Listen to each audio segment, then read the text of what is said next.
Last Temptation of Christ, and right after To Live and Die in LA. What do you like better, playing a hero or a villain? And he said, there is no difference, everybody thinks they're righteous. And for me, that was like, click moment. You know, if they believe what they are doing, if they believe what they are saying, if they are not just there to be wrong, then they're going to be interesting. And because they're evil, they're going to be fun. So you take the combination of the reality of the fact that not any one of us is just one thing, and nobody is pure evil except for a couple of guys, or pure good except for me. And remember how I invented TV? And then you mix that up. It makes a fun dish. I will say, a big moment for me was when I wrote the scene where Angel has slept with Buffy for the first time, and then in his evil acts like he's just a cat blowing her off. And honestly, I put down my pen in amazement and was like, I had no idea I was such a douche dozzle. I couldn't believe that I could even have him say these things. He was so awful, and I was having so much fun with it. We all want that release. We all want to be a little bit evil. Or we want the license to be evil. A little bit. This is going on a Facebook status later. First, I want to thank you for making such a strong female role growing up too with Buffy, and then your astonishing X-Men series is the reason why I love comics today. If only you had some kind of visual clue.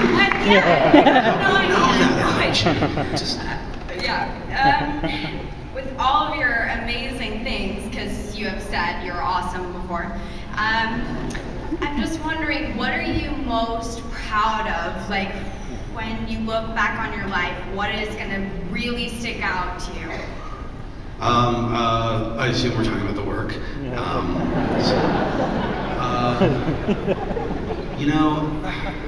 Hopefully, it's something I haven't written yet, would be my first answer. But there are certain things that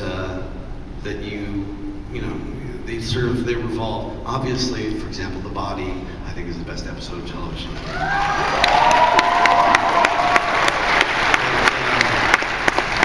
But there were things, particularly in Astonishing X-Men, where I hit on some truths about humanity that I didn't understand until I wrote them. And I think that's the thing, whether or not stuff lives on years from now, whether or not 5 people read it, or in my case, sometimes as many as 5,000. It's the things where you write something and you find something out while you're writing it, where the characters start teaching you. And for me, Astonishing X-Men particularly Emma's story, her arc, as well as the Danger arc that comes before it, is about the idea of people always working at cross purposes, that basically just through consciousness, but also through the structure of our society, we are told 2 completely different things. We are given 2 different directives that we are constantly trying to accomplish. And that kind of confusion and dissonance and self-sabotage, to me, is the essence of what makes us human. And in my case, incredibly pathetic. And I think that, I honestly didn't understand that until I was writing a comic book about it. So those are the things that really have really stuck with me, are the things where I started to grow up a little bit, because my characters helped me too. Hi, Joss. I like that you've written so many female protagonists. And I'd like to know if there are differences in the way that female protagonists are received in the various media in which you work, not so much by fans as by the industry. Well, when Buffy had been on for about 3 years, we started pitching the Buffy animated series that never went, and literally got, well, she's got to have a male counterpart who's just as cool as she is, or no one will watch it. And you kind of go, really? And I think we've moved past that, but you keep, you're always going to get this reaction against it. Until recently, no female action-driven movie, no female star in an action movie. It can't happen. They won't sell. There can certainly never be any Hunger Games. Oh, now it's different, and that's great. Also because Jennifer Lawrence is awesome. See Winter's Bone.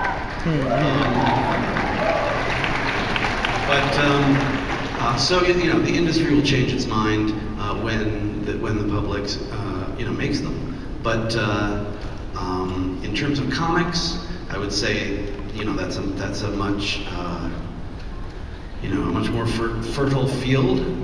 I will also say that I have been to Comic-Con for more than a decade, and every time I go to the floor, I go with the intention of buying a cool statue of a female, and I have yet to find one that doesn't look like a porn star.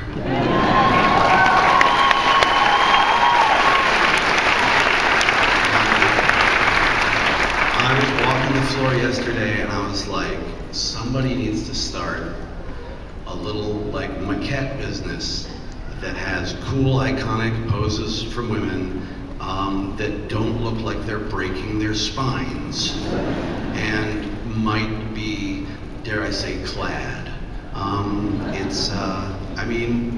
There's a male version of that, of being over-muscular and striking weird poses and stuff, but honestly, it seems really late in the game for there to be nothing but cheesecake down there for the people to be buying and for the kids to be looking at.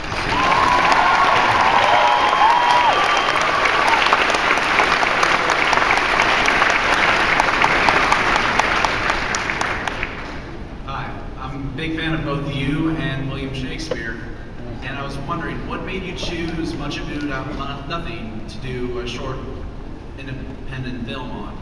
Much Ado About Muffin? What was that lovely food?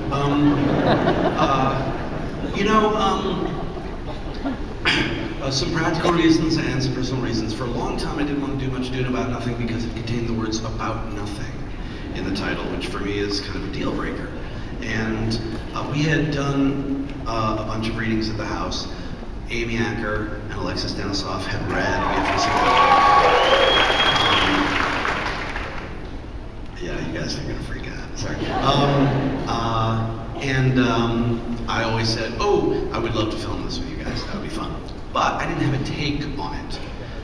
If you put a gun to my head, it would, anything you can hit it would be Hamlet, which is my personal favorite. And then one day I did. One day I sort of looked at it. I don't really know exactly how it happened. It was at the end of the Avengers, and my wife said, "You really want to do this?" And I looked at it and I said, "Oh wait, I think I actually know what I think he's saying and how I would portray that." And then it all fell into place rather suddenly. It's kind of a dark movie. That's why we have this sort of noir kind of crew shirts, because there's a lot of lying, and ultimately there's a real deconstruction of our notions of how love is supposed to operate and how courtship is supposed to operate. And he looks at it with a very cold eye, and yet manages to find some redemptive romance in that anyway, and I find that very compelling. So it seemed like, who am I kidding? I just want to shoot Amy Acker again.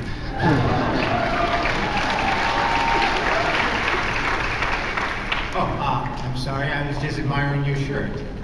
Yes, as I was admiring yours. I should hope so. I'd like to ask you, at what point did you think that the Avengers would be something special? That would make all that money and be popular and so forth? Well, I hoped it would be popular the whole time, but I did not at any point think that what happened would happen. It felt right.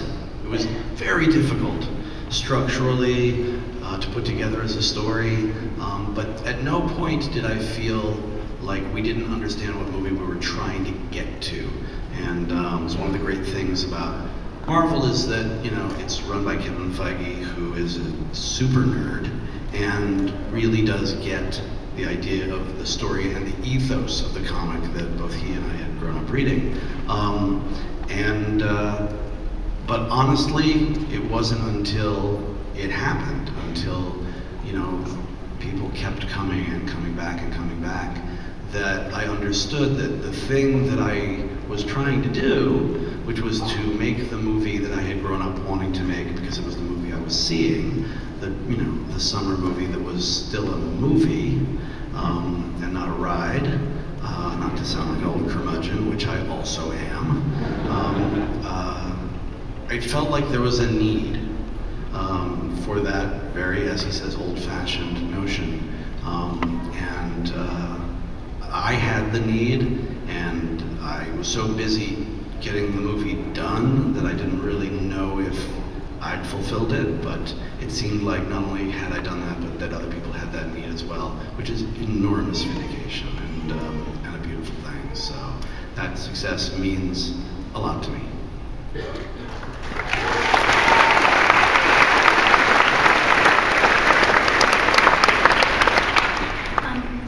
Considering your recent success with the Avengers, and if you use the money that you did, sorry, it's weird in here. I know, it takes getting used to. But we're gonna get through this together. But if you bought that Firefly and you did a second season, would you place it before Serenity so that Wash would be back?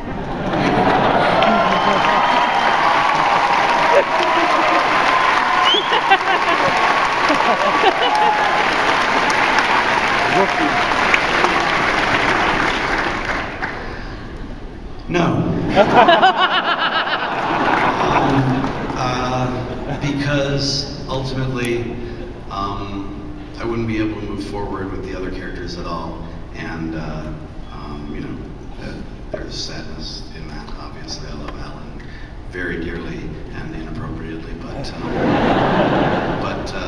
you have to move forward. To keep him alive, I'd have to keep River crazy, and you want to be able to play all of the variations on your characters. So I couldn't just run in place. I'd have to go on to the next thing. I'm sorry, there'll be flashbacks, okay?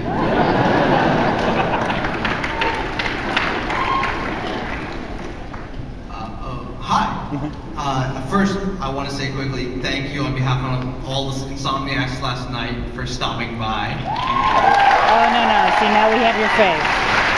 We know who to go after.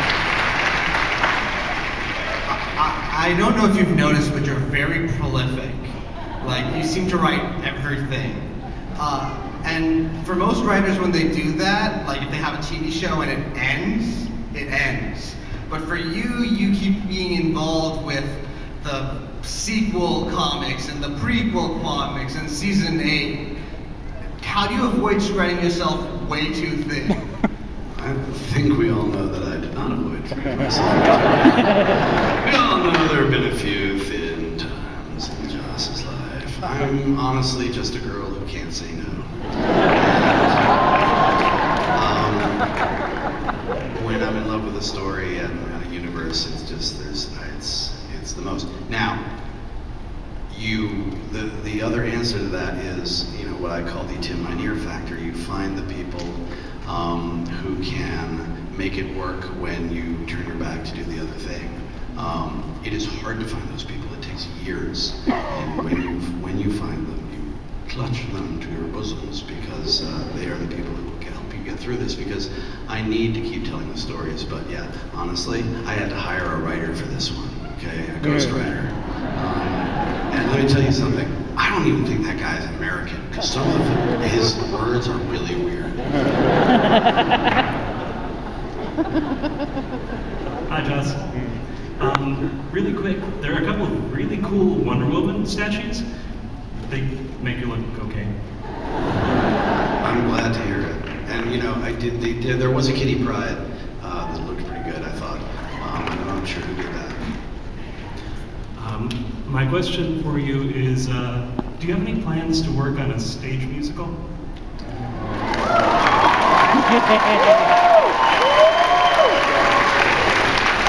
Here's the thing. Of course I do. But I have too many plans, and see above re spreading thin. So the question is, do I have the time to, to commit to what would be one of the largest and most difficult ventures I ever could encounter?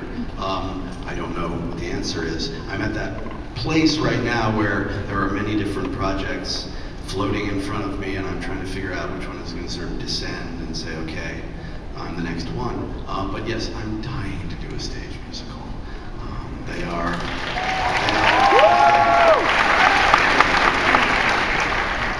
and I can hear them saying to me, I'm not dead. I think I'll go for a walk. So there's still time before Eric Idle clubs them on the head. Hello, Joss. On my last deployment, I'm in the Navy. I watched all of Buffy, all of Angel straight through, and then rolled straight into season 8 comics. I'm really digging the season 9 comics right now. It's got the two sides with Buffy and then Angel and Faith. My question is, right now, which one is your favorite between the two? Girls, you're both pretty. Honestly, I love them both for different reasons. And it's exciting for me, the Angel and Faith thing, because it's a little more new. But I love what we're doing with Buffy so much. I cannot choose between them. You've given me a Sophie choice, and I will not take it. I want them both in your face. That guy's family better watch out. What am I? Sorry. Hey Joss, huge fan of your work. I actually host an event called Whedon-thon in New York City, 4 years running. My question for you is, will we get more Frey?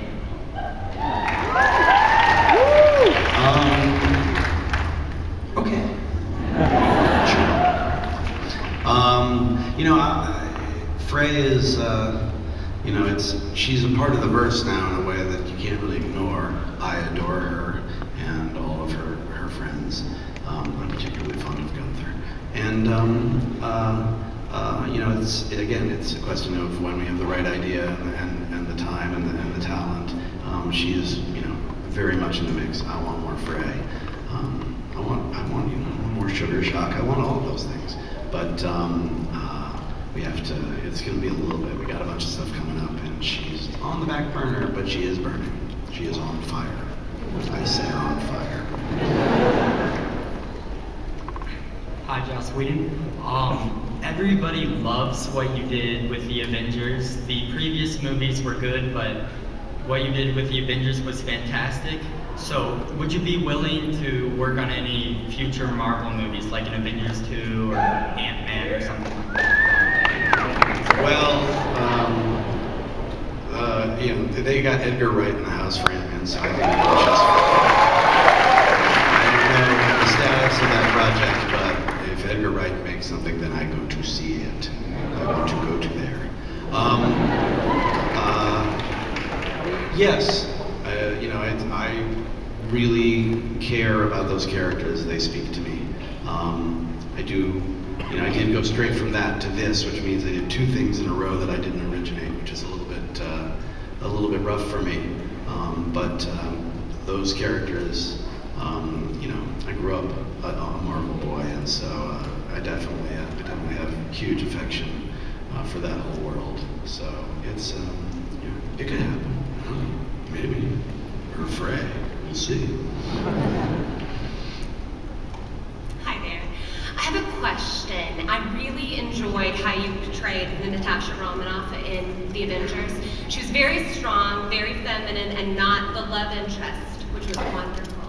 Could you say a little bit more about how you thought about the character when you went in to direct Scarlet and looking at her in this group of men? Well, I love her character in a way that I don't love any of the others, although I love them all for different reasons. She has the most darkness in her of any of them, and that's something that Scarlett and I talked about when we first met up, was that she has a really twisted past, and which meant that in the middle of my superhero movie I got to make a little noir, and that was really fun. And just delving into that and understanding her structure of how she deals with people, the idea of always appearing to be helpless and then using that to get people to reveal themselves to her. It felt like the right character trait, felt fun. When we shot the first scene with her, first scene in the movie, where she's all tied up, the producer, Jeremy Latcham, said, you know, this is the only scene in the movie that was in the first draft, word for word. And I'm like, that's actually enormously depressing.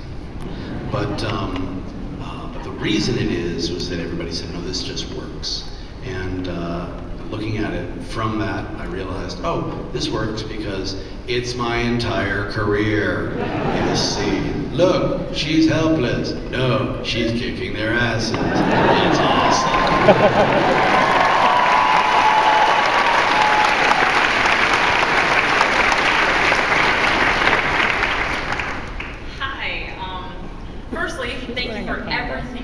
My boyfriend is possibly your biggest fan. He's even got your logo tattooed on him. He wants you to sign it. I want to know what it feels like to bring something like the Avengers, which is like this huge comic book that everyone knows from way when, and to bring it to a new generation in a way that, like, even my 3-year-old loves it. You're warping your 3-year-old. They shouldn't know that there's space portals. That's not something you should find out about till you're 6. You know, a lot of the work was done for me, obviously. I had an extraordinary cast. I had, you know, exceptional filmmakers who had come before.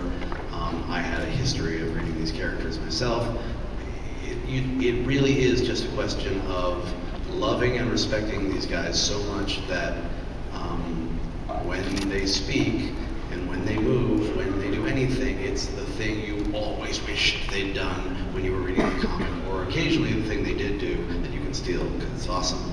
And having that just complete focus on capturing the best moments of them, the best aspects of their characters, the weaknesses, the page turners. It's always about, you know, the thing about comic books is every other page you get the chance to surprise somebody with a joke, with a reveal, with something horrible, something wonderful, you know, and there's act breaks, there's, you know, every art form has those moments, but nobody has them as often as comic books do. Like, you just can keep bringing that moment, so you're always looking for it. And if you put that in the movie, if it works and it's true to the characters, then everybody's happy. I think that would be the most answer. Just FYI, I think because you're right before Bones, they spent the whole time grilling David Boreanaz about Angel. Well, then we should talk about Bones. Now, why? Because Avengers, awesome, but let's talk Cabin in the Woods.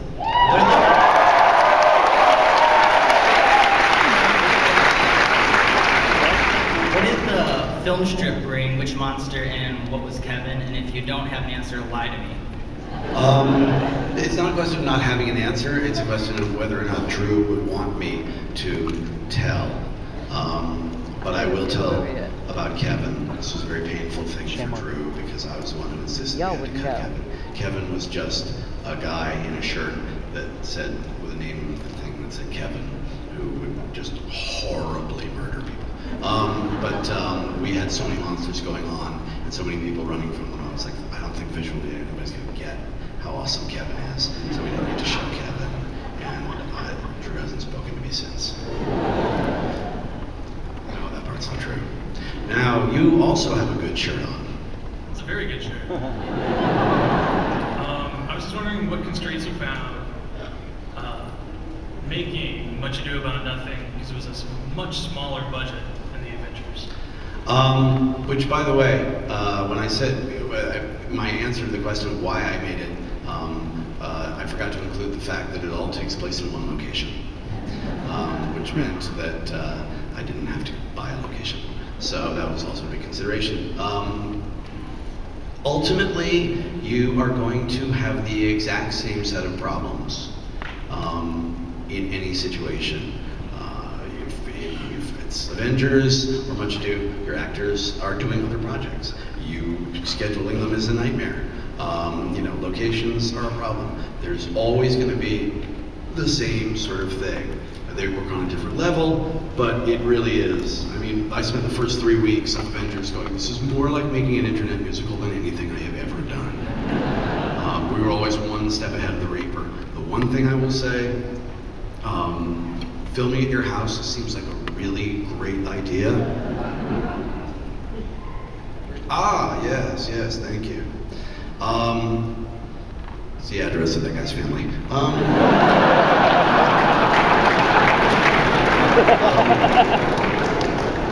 But here's the thing about filming at your house. All people ever do is mow their lawn and make their dogs bark, and there are airplanes and sound.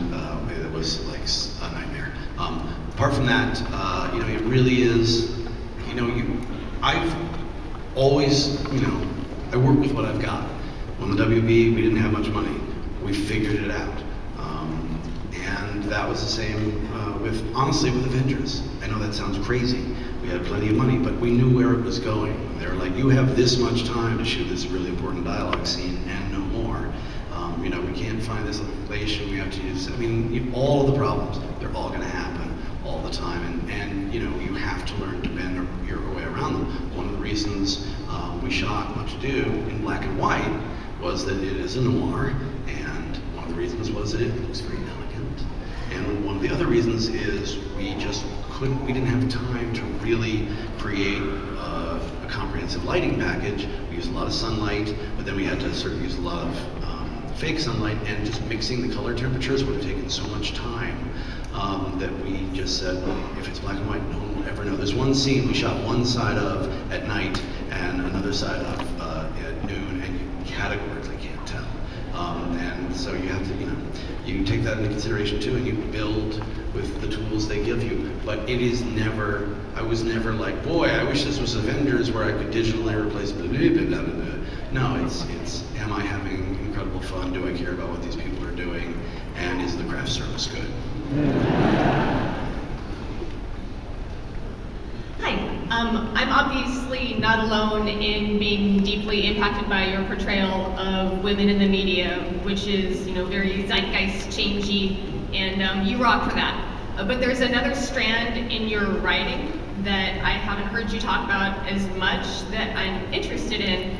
I really enjoyed reading some of what you wrote during the writer's strike a few years ago.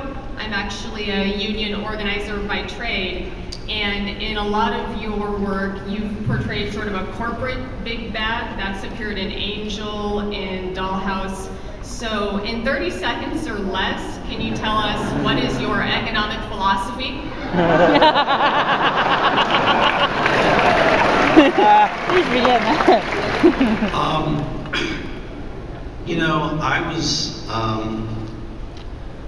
I was raised on the Upper West Side of Manhattan in the 70s by the people who thought, John Reed and the young socialists of the 20s were some of the most idealistic people, and that socialism as a model was such a beautiful concept. And now, of course, it's become a buzzword for horns and a pitchfork. And we're watching capitalism destroy itself right now, and ultimately, all of these systems don't work. I tend to, want to champion the working class because they are getting destroyed. I write about helplessness in the face of the giant corporations and the enormously rich people who who are very often in power, giving those people more power to get even more power, we are turning into Tsarist Russia. Okay, we are creating a nation of serfs. That leads to, oddly enough, revolution and then socialism, which then will lead to totalitarianism. Nobody wins.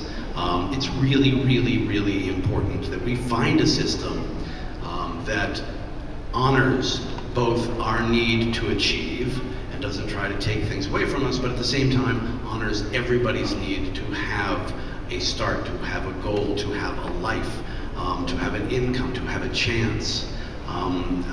The fact is, these things have been taken away from us sometimes very gradually, sometimes not so gradually, since the beginning of the Reagan era, and it's proved to be catastrophic for so much of America. During the writer's strike, I was furious. I remain furious. I'm not always sure what to do about it. I don't think most of us are. But I do know that what's happening right now in the political arena is that we have people who are trying to create structures or preserve structures that will help the working class and the middle class, and people who are calling them socialists. And nobody has the perfect answer, but I honestly think we are now in a political debate that is no longer Republican versus Democrat or even conservative versus liberal. It's about people who are trying to make it work because they still remember, they still have some connection to the idea of personal dignity, and people who have gone off the reservation and believe that Jesus Christ came to America.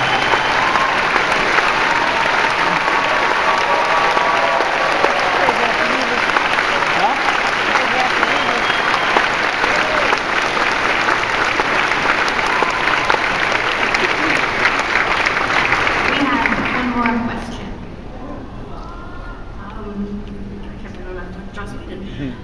You're amazing, you're a god. I've grown up with you. Thank you so much for everything you've done. Okay, good. Thank you, guys. My question is, you've given me so many geek moments. My highlight, maybe last decade, was a certain cameo, Cabin in the Woods. What is your biggest, geek moment? My biggest geek moment? My life is one endless geek moment.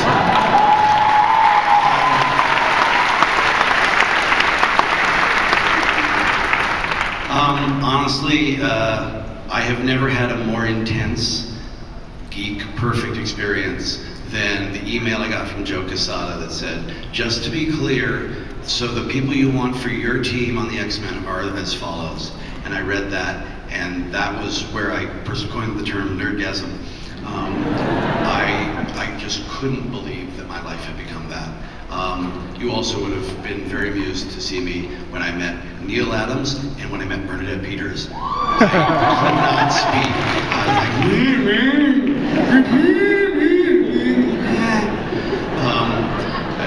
was like, it was actually very sad, but in a beautiful way.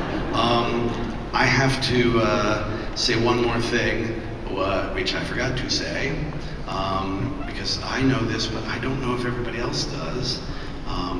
Next season, we are going to have a special presentation, thanks to our friends on the CW, who will be airing Dr. Horrible on television for the first time ever.